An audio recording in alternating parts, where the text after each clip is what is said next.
Hello everyone. Today we will learn about transactions. Transaction is a unit of program in SQL statement, or it might be written in any database query languages. It executes as a unit of program, and it might access multiple. It might access or updates multiple data items like multiple data tables or something. Let's talk about an example. Suppose I went to a bank. I want to encash my one check. Okay, so I am giving the check. The bank will give me the cash. So this event in the bank database, like in my account, the amount should be deducted that I have withdrawn the amount. Simultaneously, it should be deducted from the current cash account of the bank, that as the bank has given me the cash today from their current cash account. Okay, so there are multiple events should be happened concurrently at a single time.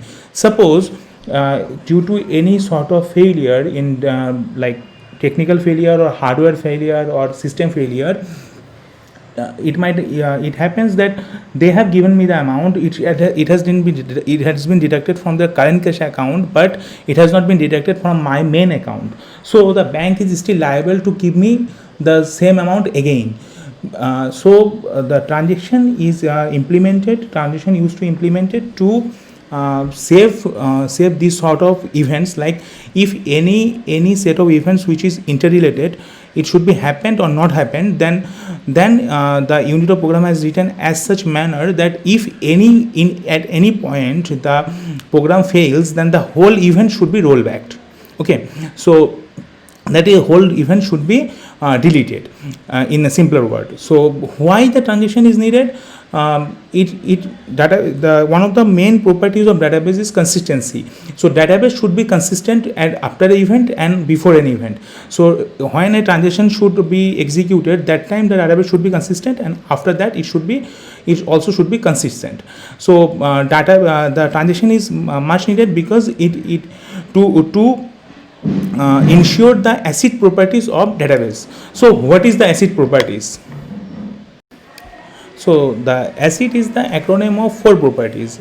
A stands for atomicity, C stands for consistency, I stands for isolation, D stands for durability. So what is atomicity? As I was mentioning, that if one event, two concurrent events are happening, so either all of them are happening or none of them are happening. So this is the atomicity property of database. Okay, so consistency, like execution of an event in an isolation preserve the consistency of database.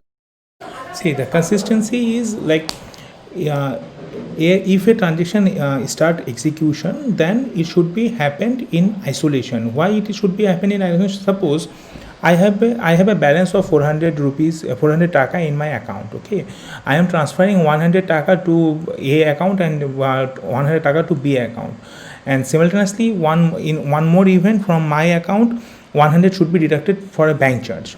So suppose these two transactions happen concurrently. When I am transferring the amount, that time if the second transaction which should be deducted 100 taka from my account hit my account, then it will get like in between it will get 300 taka or 300 taka or 400 taka as my account balance. But it shouldn't happen, because as I am transferring 200 taka to two different accounts, so my account balance should be 200. So this transaction should be happened in isolation. So to ensure the consistency, the transaction would be happened in isolation, so that the database always in consistent mode.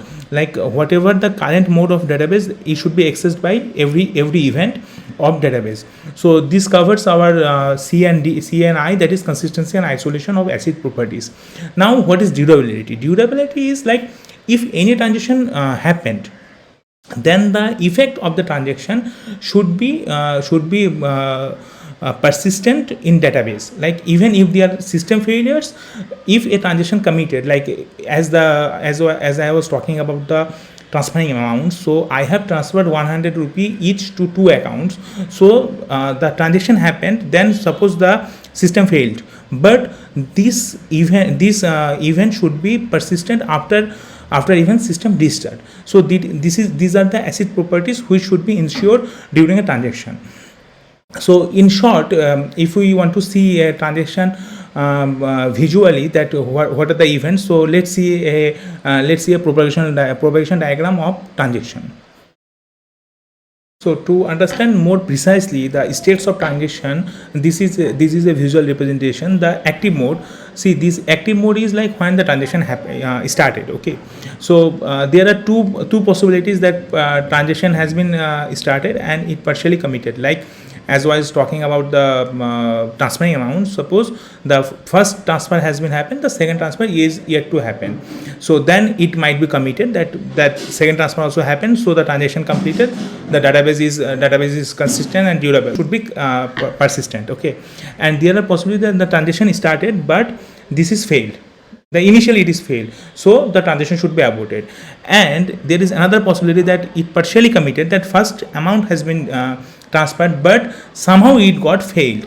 So then also it should be aborted. Then these effects of the transaction will be also rollback.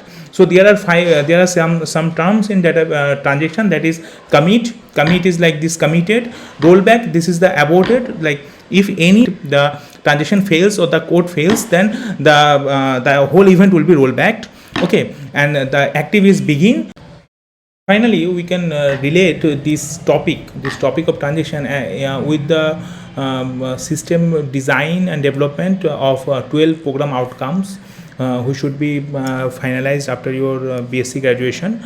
Like for designing any complex problems or any problems which should happen with multiple data items concurrently, in those cases the transaction should be implemented.